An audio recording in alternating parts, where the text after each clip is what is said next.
नमस्कार दोस्तों, आज हम आपको अमर सुहाग की कहानी सुनाने जा रहे हैं और इसके उद्यापन की विधि।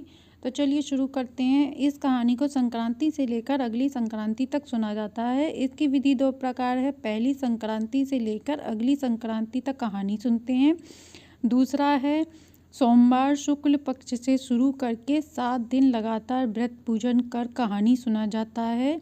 व्रत न कर पाए तो पूजन विधि करके शिव जी का और फिर अमर सुहाग की कहानी सुनी जाती है। ज़्यादा दिन भी आप सुन सकते हैं, पर कम से कम 7 दिन लगातार सुनना चाहिए। उसके बाद इसका उद्यापन किया जाता है, जिससे महादेव व माता पार्वती की कृपा बरसती है, सभी मनोकामना पूर्ण होती है, आपके सुहाग की लंबी उम्र होती है। तो चलिए शुरू करते हैं इसकी कहानी। किसी गांव में एक ब्राह्मण रहता था। उसकी 5 बेटियां थीं। वह सभी धार्मिक थी, पूजा पाठ करती थी। वह प्रतिदिन शिव जी के मंदिर में जाकर पूजा पाठ करती। चारों बेटियां पूजा करती तो उनका दीपक जलता रहता, पर 5वीं बेटी दीपक जलाती तो उसका दीपक थोड़ी देर में बुझ जाता। वह घर आकर अपनी माँ से कहती है कि माँ, मेरा दीपक ज़्यादा देर नहीं चलता है। तो माँ ने बताया कि बेटा, थोड़ी देर उसमें ज़्यादा घी डाला करो, इससे दीपक अच्छे से चलेगा। धीरे धीरे 5 बेटियां बड़ी हो गईं और उनका ब्याह की तैयारियां होने लगीं। ब्याह अच्छे घर में हुआ चारों बेटियों का, पर 5वीं बेटी का गरीब घर में ब्याह हुआ। वह गरीबी में गुजारा कर रही थी। एक दिन उसका पति जंगल गया, वहाँ उसकी तबीयत खराब हो गई तो वह घर आ गया। ज़्यादा लकड़ियाँ लेकर नहीं आया। तब उसकी पत्नी ने पूछा, क्या बात है, आज बहुत कम लकड़ी लाए हो?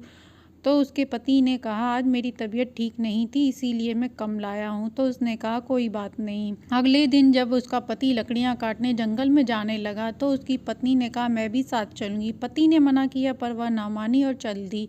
उसका पति भी साथ चल दिया। थोड़ी देर में पति ने लकड़ी काटी और उसकी तबीयत खराब हो गई और वह बेहोश होकर धरती पर गिर गया। जंगल में कोई नहीं था, वह वहीं पर विलाप करने लगी। तभी वहां पृथ्वी पर शिव जी पार्वती माता भ्रमण कर रहे थे। उन्होंने सुना, तब पार्वती माता ने कहा, भोलेनाथ, हमें इसके पास जाना चाहिए। शिव जी माता ने देखा और उसे देखकर कहा, यह तो मर गया है, इसे घर ले जाओ। पर लड़की ने कहा, मैं कहीं नहीं जाऊंगी। शिव जी को दया आ गई। शिव जी ने कहा, तू वही है ना जिसने मंदिर में दिया लगाया? लड़की बोली, हाँ। तब शिव जी ने कहा, तूने दिया लगाया पर कभी भी अमर सुहाग की कहानी पूरी नहीं सुनी, इसलिए तेरा दिया बुझ जाता था।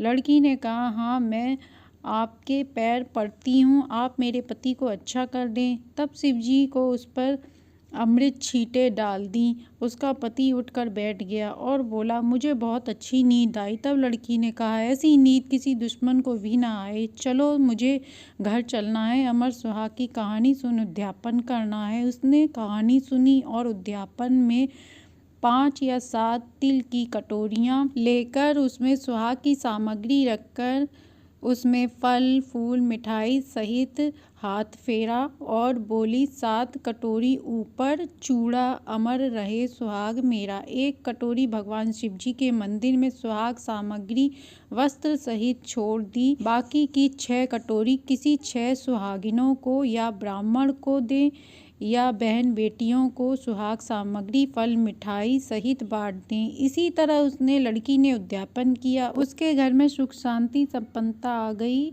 यदि इस कहानी को संक्रांत से न सुन पाए तो आप किसी भी शुभ दिन शुक्ल पक्ष के सोमवार से शुरू कर लगातार 7 दिन कहानी सुन उद्यापन कर सकते हैं, या फिर ज़्यादा दिन भी कर सकते हैं, जिससे आपके अमर सुहाग बना रहता है। कहानी अच्छी लगी हो तो लाइक एंड सब्सक्राइब करें।